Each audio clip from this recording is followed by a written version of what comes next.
Tá neadach í dianta ag Sicíní Beaga I maithre gachláin faoi láthair. Tá cúpla seachtain eile ag teastáil wethe le cléití ás agus a bheith ábalta eitilt. Iarú ar ghaltaí áitiú le comharthaí a dheara, de hir de hairint ar na haon Beaga lena sábhailteach de chinntiú. Bhí meidir codú le na Sicíní mar go ní raibh ag iosaigh duine bí faoin na Sicíní agus anois tá léar mór Sicíní an sa bliain seo in mar galan agus bíonn siad ar an bhalla mór agus tá muid géirí iad le a bheith iontas áilte.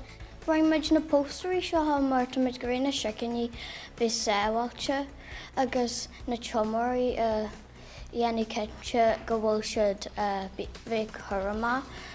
Is é an óga leochlacha iad seo, atá ar an lista dearg mar specis atá an bhfuil in éisin. Le takeíocht don bubal tá ag súil go mbeidh na Sicíní Beaga in an fille arás an bbliain se thugann, na póirú a dhéanamh arís.